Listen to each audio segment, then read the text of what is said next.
কোরআন।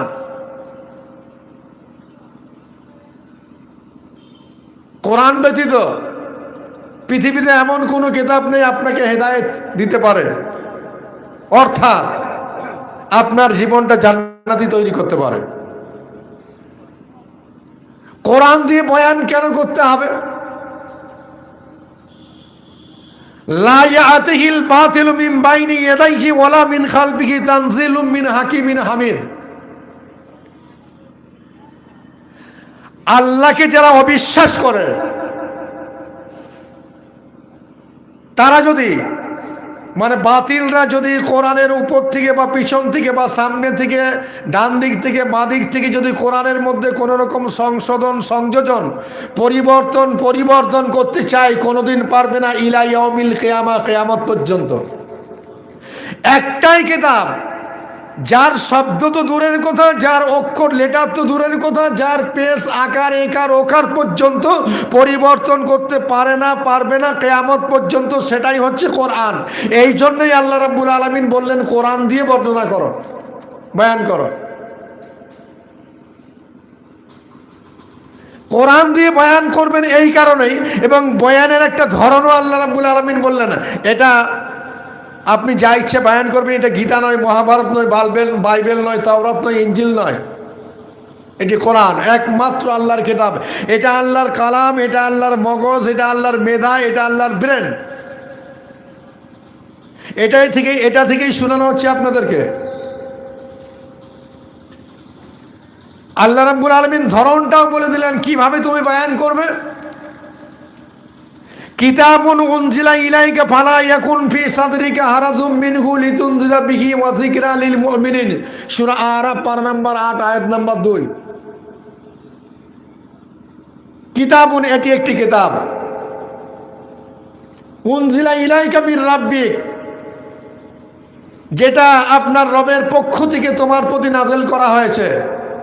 ফালা ইয়াকুন ফি সাদরিকা হারাজুম মিনহু লিতুনজিরা বিহি ওয়া যিকরা লিল মুমিনিন, তুমি যখন কোরআন থেকে বয়ান করবে মনের মধ্যে কোনো রকম প্যানিক সৃষ্টি না হয়, আশঙ্কা না হয়, ভয় না হয়, ভীতি না হয় যে এখানে সুদ করা আছে, আমি যদি সুদের কথাটা বলি সে আমার উপরে রেগে যাবে, এখানে মদ করা আছে, আমি যদি মদের কথা বলি সে আমার উপরে রেগে যাবে, এখানে চোর আছে, আমি যদি চুরির কথাবার্তা বলি সে আমার উপরে রেগে যাবে, এখানে আপনার জেনা করা আছে, আমি যদি জেনার কথাবার্তা বলি জেনা করা আমার উপরে রেগে যাবে। এইরকম কোনো রকম প্যানিক সৃষ্টি হওয়ার কোনো কারণ নেই। কে রাগ করলো, কে দুঃখ করলো, কে খুশি হলো, কে আনন্দ হলো, কে কি করলো জানার দরকার নেই। নবী তুমি তোমার কোরআন থেকে বয়ান করবে, এবং এটি ঈমানদারদের জন্য একটা স্মারক, উপদেশ, নসিহত। এটি হলো যিনি বয়ান করবেন, যিনি বক্তব্য করবেন, তার দায়িত্ব। এগুলো কার দায়িত্ব? আমি একটু আপনাদেরকে অনুরোধ করবো, আপনার ছোট ভাই হিসাবে আপনারা একটু আগিয়ে সরে চলে আসুন তো। এই যে সামনে জায়গাটা খালি রেখেছেন না, শয়তান ঢুকে গিয়ে শুনতে দিবে না, সেই জন্য আপনারা একটু সরে চলে আসুন।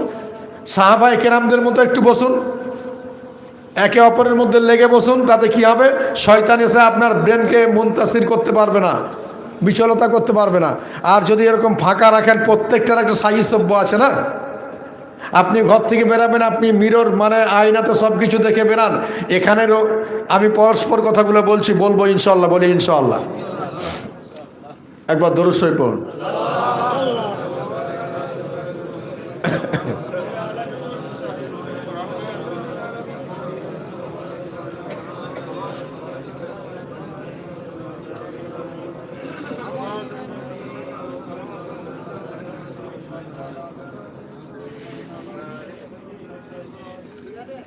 তাহলে তিনটি কথা আমি বলেছি। একটা হচ্ছে বয়ান করবেন কোথা থেকে বললাম? কোরআন থেকে। কেন করবেন কোরআন থেকে সেটাও বলেছি, ধরনটা কি সেটাও বলেছি। আপনারা শুনতে এসছেন, আপনাদেরও কিছু নিয়ম পদ্ধতি আল্লাহ বলেছেন। আপনারা এসে যাবেন, এসে বসা গেলেন, আপনার ইচ্ছা খুশি আপনি শুনবেন। যেমন আমি আমার ইচ্ছা খুশি বয়ান করতে পারবো না, আপনারাও আপনাদের ইচ্ছা খুশি এসে বসে আপনারা যা ইচ্ছা তাই করে শুনবেন, সেটাও চলবে না। আপনাদের শোনার পদ্ধতি আল্লাহ রাব্বুল আলামিন বলে দিলেন।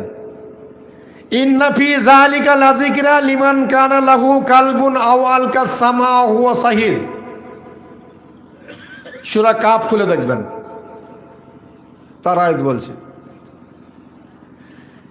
এখান দিয়ে এসে শুনে এখান থেকে ফায়েজ বরকত আল্লাহর রহমত নিতে গেলে তিনটা শর্ত পালন করে বসতে হবে। একটা হচ্ছে আপনাকে সশরীরে এই মাহফিলে এই মজলিসে উপস্থিত হতে হবে। 2 নাম্বার হচ্ছে যেটা আমি বলতেছিলাম, স্থির থাকতে হবে, এদিক ওদিক এইটা সেটা ওটা কি বলছে কে করছে কি হচ্ছে না হচ্ছে এটা চলবে না। 2 নাম্বার বললাম। 3 নাম্বার কালবুন আও আলকাসামা, এই দুটি কান দিয়ে নয়, অন্তরের কান দিয়ে কথাগুলো শুনতে হবে। তাহলে শর্ত 3টা, একটা হচ্ছে সশরীরে উপস্থিত হতে হবে, 2 নাম্বার স্থিরভাবে শুনতে হবে, 3 নাম্বার অন্তরের কান দিয়ে শুনতে হবে। বলি সুবহানাল্লাহ।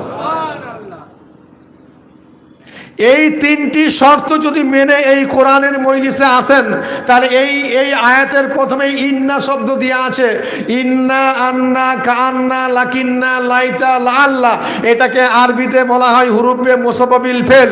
যারা মৌলানা পড়াশোনা করে তারা জানে এই শব্দ যেখানে আসে সেই শব্দটার পরে যা লেখা আছে সেটাকে গ্যারান্টি দেয়, মানে নিশ্চয়, অবশ্যই, বেশাক, কোনো সন্দেহ নাই।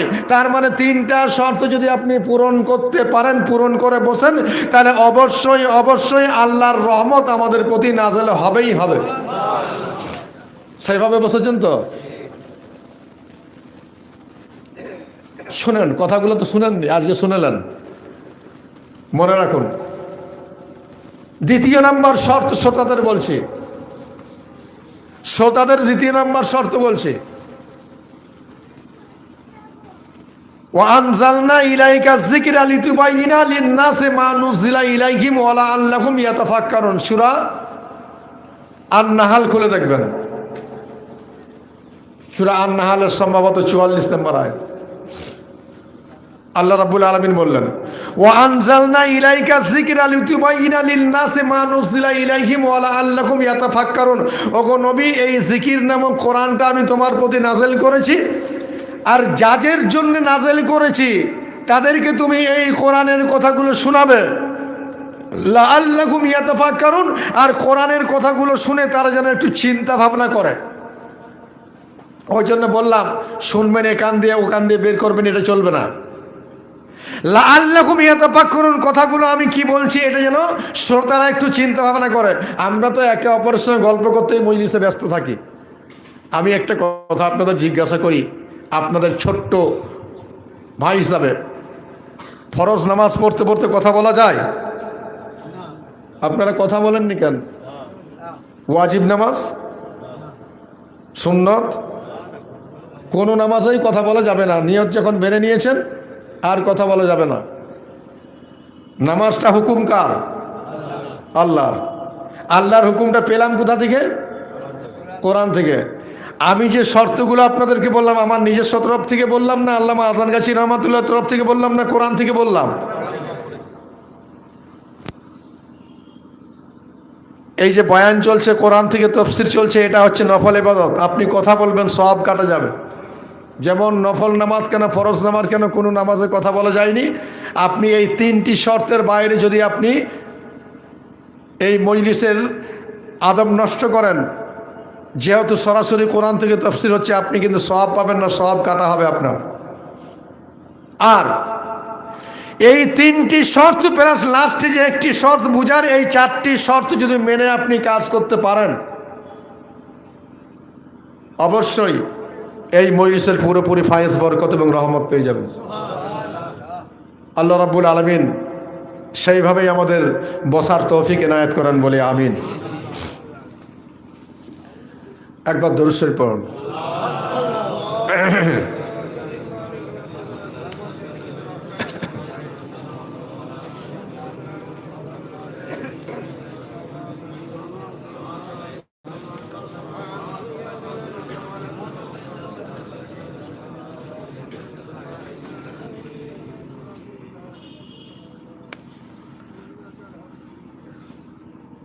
আমি যে আয়াত পড়েছিলাম সেই আয়াতের আমি শাব্দিক তর্জমা করি।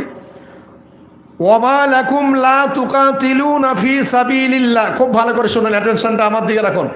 কে কি করছে কথা বলার প্রয়োজন হলে হাত দিয়ে কথা বলুন, আঙুল দিয়ে কথা বলুন, চোখ দিয়ে কথা বলুন, মাথা দিয়ে কথা বলুন। জবানটা মেহরবানি করে বন্ধ রাখুন। এগুলা দিয়ে কথা বলা যায় কিনা? হাত দিয়ে কথা বলা যায় কিনা? ইশারায় কথা বলা যায় না? মাথা দিয়ে কথা বলুন, চোখ দিয়ে কথা বলুন, কিন্তু জবান বন্ধ রাখুন যেটুকু সময় বসেছেন। আর মোবাইলগুলো যার যার আছে সাইলেন্স করে দেন। আল্লাহ রাব্বুল আলামিন কি বলছেন শুনুন। এটা নড়ছে,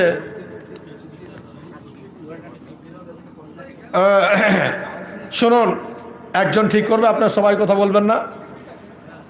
আল্লাহ রাব্বুল আলামিন বলছে ওমা লাকুম লা তুকাতিলুনা ফি সাবিলিল্লাহ।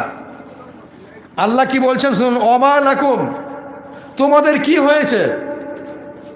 আল্লাহ বান্দাকে প্রশ্ন করে জিজ্ঞেস করছেন ওমা লাকুম, তোমাদের কি হয়েছে? কি রোগ, কি অসুখ, কি ব্যাধি হয়েছে তোমাদের মধ্যে, কি বিমার হয়েছে? লা তুকাতিলুনা ফি সাবিলিল্লাহ, তোমরা জিহাদ কেন করো না আল্লাহর রাস্তায়, মানে আল্লাহর জন্য তোমরা জিহাদ কেন করো না? তোমাদের কি রোগ হয়েছে? কাদের জন্য জিহাদ হবে? ওয়াল মুস্তাদআফিনা মিনার রিজালি ওয়ান নিসাই ওয়াল বিলদানিল্লাযিনা, যে সমস্ত দুর্বল নারী এবং পুরুষগুলো, আবাল বৃদ্ধ বনিতা শিশু, যারা ইয়াকুলুনা রাব্বানা আখরিজনা মিন হাযিহিল কারিয়াতিজ যালিমি আহলুহা, যারা চিৎকার করে বলছে এ আল্লাহ, এই জালেমদের হাত থেকে, এই অত্যাচারী বস্তি থেকে, এই অত্যাচারীদের কাছ থেকে আমাদেরকে তুমি হেফাজত করো, মুক্তি দাও। আর নচেত ওয়াজআল লানা মিন লাদুনকা ওয়ালিয়্যা ওয়াজআল লানা